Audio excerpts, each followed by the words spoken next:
You're going in. You're just saying hi. Joy, how are you doing? Oh, hi. I'm fine, thank you. How are you, Rabbi? Very good. I saw you posted something today. Was it today or did you post something on or do you like something or what was it? Yeah, was it a saying or a poem or something like Yes. that? Yeah, it was lovely. Yeah. Are you doing okay? Very well. We're just in last 2 days of quarantine and then I'm out and about. Can do everything. What's your exciting first plan? Where are you going to go once you can leave the house? We are going to go out for lunch on Sunday. Oh, lovely. And then we're going to Tori and my daughter for tea. Lovely. So we're cramming into one day. I mean, it's amazing. I can see all the kids. It's just been. Yes, some would take the opportunity to treat out the rabbi and Rebbitzin for lunch as well. I'm just saying. I'm not saying you should, but some may. Marion and Henry, I think I saw you driving by the shul to drop something off. Is that right? Was it you I spotted? Yes, we did. Because I phoned and left a message for them to phone me back from the office, but they didn't. So I just had to do it the old-fashioned way of doing it to make sure I had my yahrzeit remembered. Well, it was a pleasure seeing you at least through the car, which is pretty good. Well, it'll be wonderful when we can come back in person. But we join in as much as we can on Zoom because we really feel it's a wonderful thing that you're doing. Absolutely. Well, Henry's thank you. Henry's one of our Zoom Shacharit stalwarts. He is. I feel like it's not only God who's watching us every morning now. I'm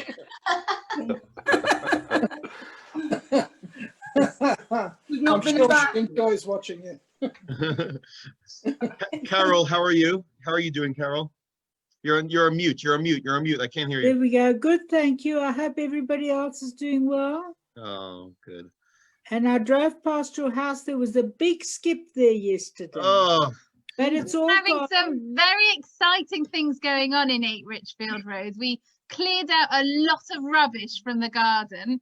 So hopefully come springtime, we'll be able to plant some new things or good. A lot of rubbish. Skipping, I thought, I hope you're not moving. No. Jacqueline wanted to throw some of the kids in the skip, and I said, that's ridiculous. You can't do that. But what we did discover is an escape hatch at the bottom. What we did discover is probably about 100 lost kippas all over the garden. So we now have. We always wondered where they'd suddenly gone to. I think one of them belonged to Menachem Selaznik, so that goes back a while. Yes. Yeah. Oh gosh. Paul Fabian, how are you? Doing good, thank you. This is very nice. I'm just wondering where the chicken soup is. You can't smell it. Because we're doing lunch coming. and learn with no lunch. I assume this is making chicken soup with no chicken. Yeah, we have our Lechaims, Paul. I hope you do too. Absolutely. How is lunch and learn doing at the moment? How is lunch and learn doing? Really interesting because so many people are almost turning it into a discussion as opposed to a learning session, which is where we started. So we've all been madly learning or trying to understand or whatever it is, but maybe because so many of us are not able to maybe quite understand, then it becomes an issue of having to ask questions, and therefore it becomes an issue of discussion, which actually I suppose some people are more comfortable with. They find it less challenging to be able to ask in a non-challenging way to explain some of the things that the rabbi is saying. So in other words, yeah, it's really cool. Excellent. One of these days I'm going to sit in just so I can learn something as well. But unfortunately, at the moment, I'm in university on Thursdays, so I can't come What to are you lunch. studying? I'm doing another year towards my master's in psychotherapy. Oh wow! Yeah, it's very exciting. I really enjoy it all. But Thursdays now dedicated to my more academic side at the moment. Well, in a mad moment, in a mad moment when I thought, you know, I can't just sit here all the time doing nothing. Got to do something to really. I joined something called City Lit. Oh, yeah. And I'm doing a course on philosophy. Except I'm doing it with really clever people who understand what they're talking about. And like, hello, like, whoa. I think you're being very It's modest. like, I think you're being very modest. Paul, I hope you're asking them lots of challenging questions. I wouldn't expect any less from you. yeah, well, it's just nice to try and understand it. Yeah. You do it online? Yes, it's like a mass, but it's just like this. It's just like Zoom. Yeah. And he sets us it's not homework. He sets us this reading. We've started with Plato and Aristotle and all this sort of stuff, which I haven't got a clue. I mean, but really interesting people asking really interesting questions, of which, by the way, there are no answers.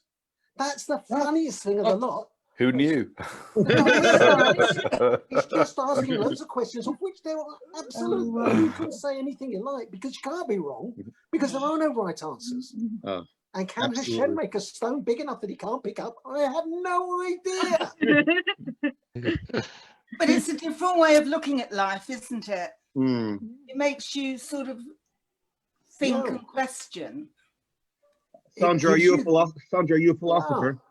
Not really, no. I did a philosophy. I went into a philosophy group in U3A where I used to live, but that became more of a discussion group, or you know, the morals of life. So I don't really know. I think really, I'm sure you would disagree with me, but really, I sometimes think you can overthink things. Mm. And it's just best to go with the flow, and you know, to keep your equilibrium. Well, that works as long as you're not up at night. If you can't fall asleep, then you know you have some unanswered questions that need to be addressed.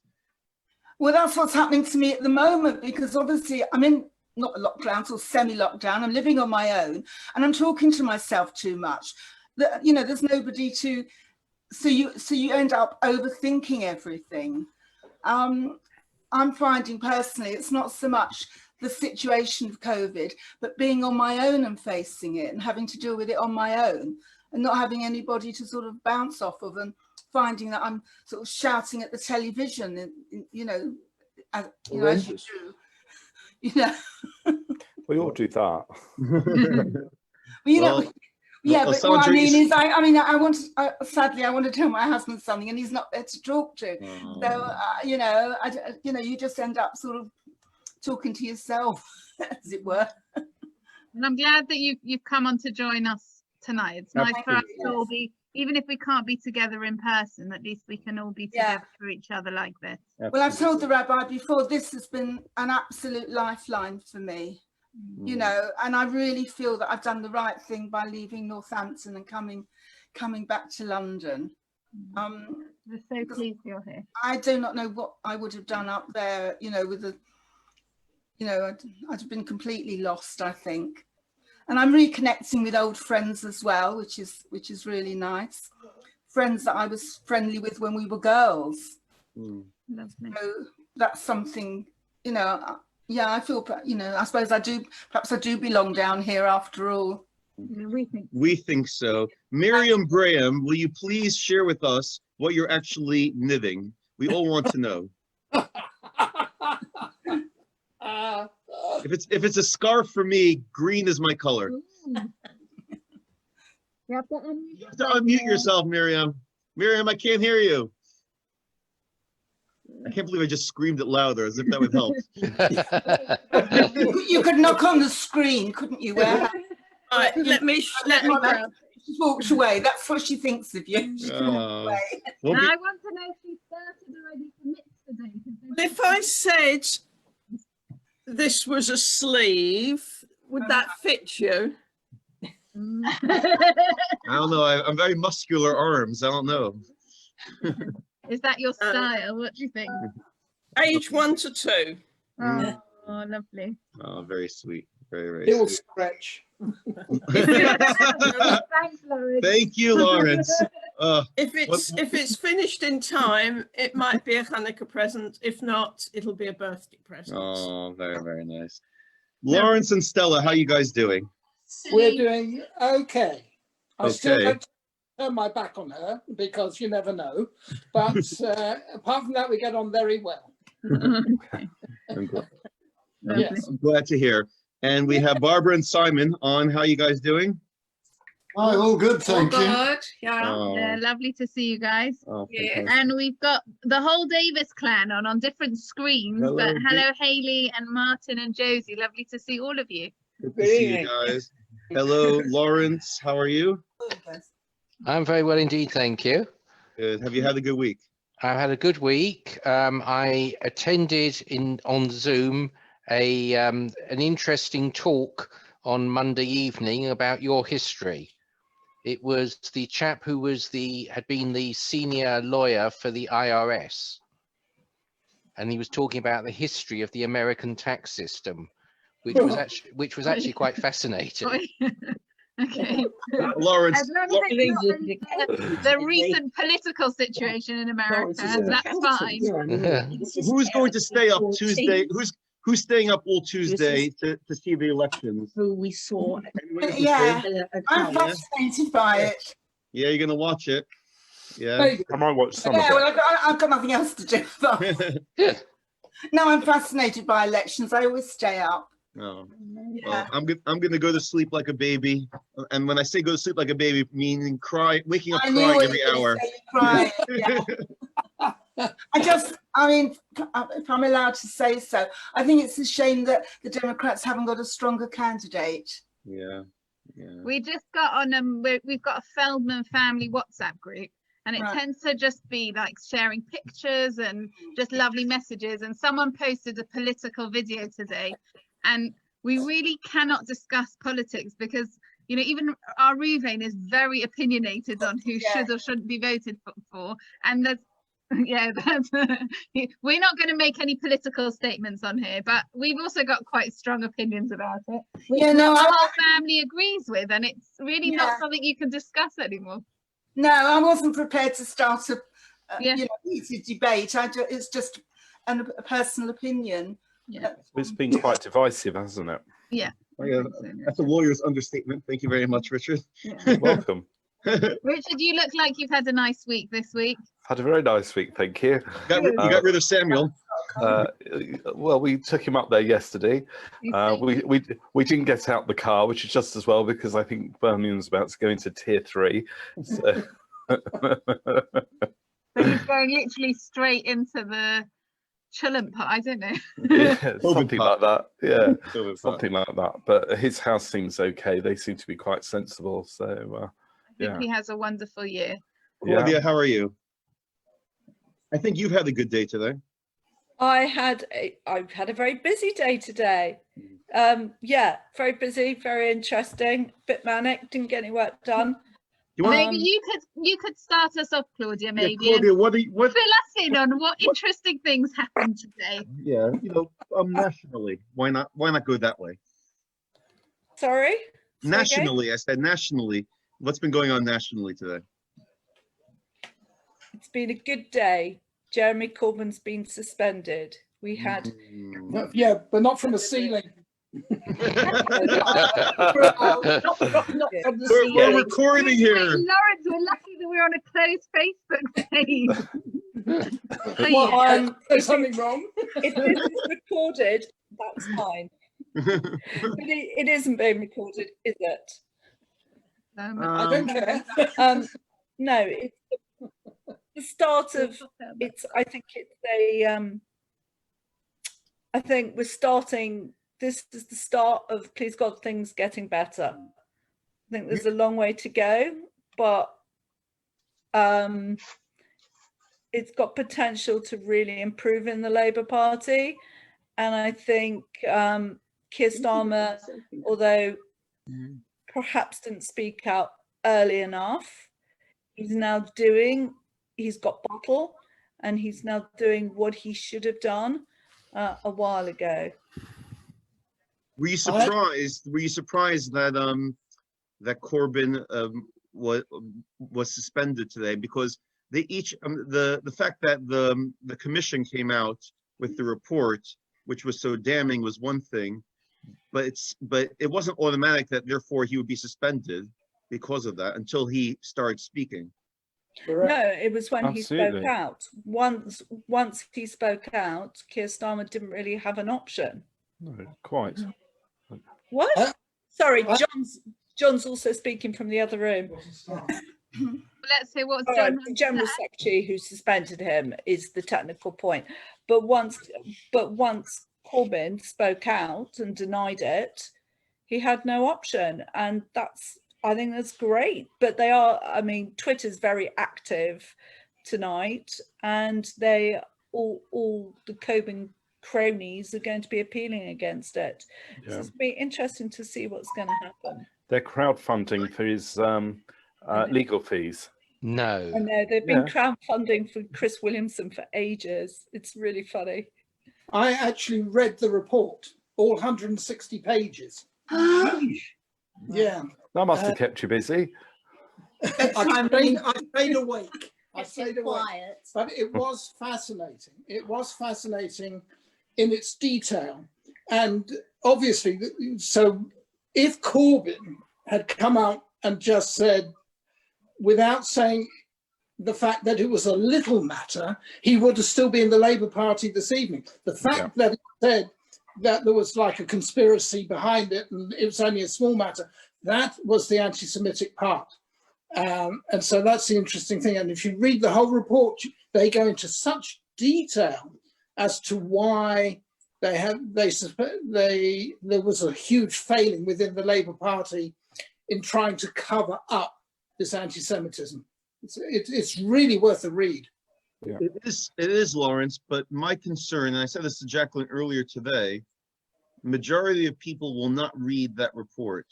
They will hear what Jeremy Corbyn still staunchly denying, and then the conspiracies will start going.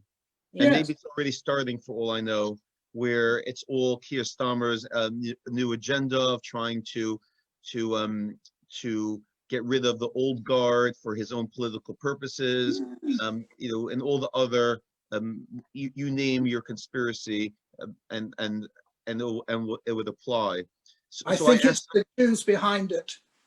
Yes, exactly. So I asked Jacqueline, do you think that this obviously we applaud it, but do you think it will do us as a people any favors? That's the question I had. I remember, if we just even think back to a year ago, when, we were having discussions about, if Jeremy Corbyn comes in, are we going to leave? And we were all talking like that. And I just wonder that, it's not normally our way to be so public about, the way that the politics are, or the way that we're being treated. Like, we're not, I think almost in America, it's a more, people are much more blatant about their Jewishness. And I don't know if it's because I'm, the granddaughter of Holocaust survivors or what it is, but I think that we've always kind of never wanted to push our Jewishness too much. And I just wonder, something like this, do you think that for anti-Semites, this is going to just fuel them even more? I think that, certainly in my lifetime, this has been quite a turning point, I think, because I went to a school where almost daily we had an anti-Semitic incident. I mean, forced on us. I mean, it wasn't at school. I went to Husman, although there were maybe some of the teachers, I don't know, but I don't know if you could blame them, actually, Richard. Yeah, no, but it wasn't unheard of for us to. I mean, there was one incident I remember quite clearly. For months, we had this bus driver who would drive the 240 bus from Golders Green to Edgware, pick us up at Holders Hill Road in the direction of Edgware, get out of his cabin and count us on in German. Well, this went on for a few days, for a few months actually, and then he had the misfortune to do this to a child who was a whose parents had been Shoah survivors, and he got very upset about it. He went home, and the following day, this bus driver was removed from the route. We never saw him again. You know, so we had all these, if you like, low level kind of incidents. And as I went through university, I came across people who, you know, had some rather odd ideas about Jews, and even throughout my professional life, I've come across them as well. But the point is that we've always kept a low, as Jacqueline was saying, we've always kept a low profile. This was the first time that actually I think that the community was saying enough is enough. You know, if it's all right for every other minority in the country to say that if I feel that I'm being oppressed through some form of racism and they're able to articulate it, and society is going to do something to challenge it and hopefully make sure it doesn't happen again, then why shouldn't it happen for us? I think we're doing exactly the right thing. I think we're standing up. Sorry, Richard. I think we're standing up. We're putting our head above the parapets, and you know, it may get slapped down for sure. I know it does, but we have to stand up, and we can't, just because we're Jewish and have a history of oppression, we cannot stand there and let this happen. And I think in some parts, you know, the experiences that our children are having, so the people who are in their 20s and 30s and younger, who, you know, haven't grown up with people who have experienced you know, real nasty, aggressive anti-Semitism. Some of you will know that, you know, when I was younger, I used to get taken to Millwall, you know, and that was not, and I'm talking about Millwall in the late 1970s, early 1980s. You know, there were a lot of very unpleasant people there. As a child, I didn't really appreciate what was going on until my grandfather, there was one occasion, I was queuing up to get a program. My grandfather had given me some money to go and get it, and he and his friends, there were a whole load of Jewish supporters there, but he and his friends were standing, they were laughing at me because I was queuing up in the wrong queue. I was queuing up in the queue that was queuing up for copies of Bulldog, you know? So, you know, we were aware there were some very nasty people out there, but they were never in our own patch. You know, you didn't tend to see those kind of people, you know, growing up in Edgware. They were always somewhere else, and you know, we were kind of cushioned from that. And I think that what's happened is it's become, because of the internet, it's just become. Richard, are you not concerned that if the left of the Labour Party go and start a fight, the Len McCluskeys, etc., stop the money, that in fact it will be years before the Labour Party can fundamentally come back into power because of the split that will be caused between the left on the one side and the right on the other side? Well, I actually think Keir Starmer's having to walk a very difficult tightrope. I mean, his own personal domestic situation, I'm surprised nobody has, you know, tried to turn that on its head and say, you know, he's in the pocket of the Jews anyway. So, well, Richard, they have been for weeks and weeks and weeks, ever since he got elected. So, it's, well, you're on Twitter. I see you on Twitter. It's all over there. Right. It's all over. He's in the pay. He's in the pay of the Jews, but you know, I don't think it matters what they say. We're doing the right thing. Can I ask a silly question? I've not heard that. So why are they saying that about him?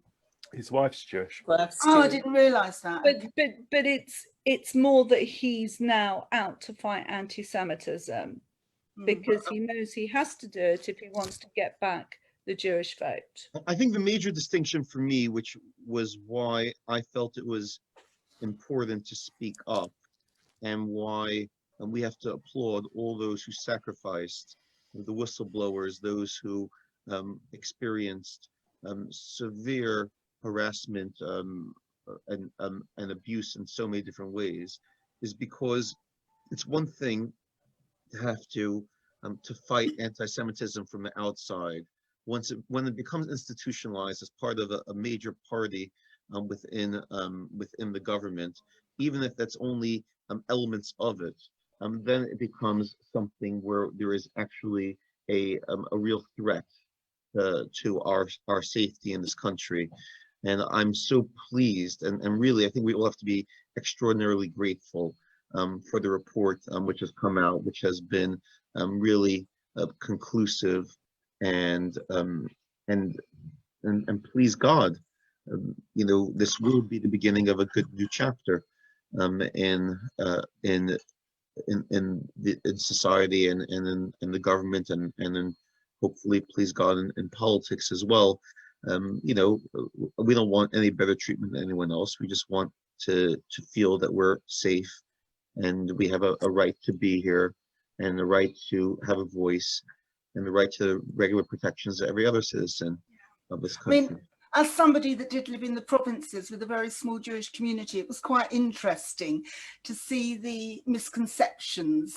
You know, when in London, I've always lived in Jewish areas. So I did used to walk around mumbling to myself, what am I doing here? Because I did find I was a bit of a fish out of water.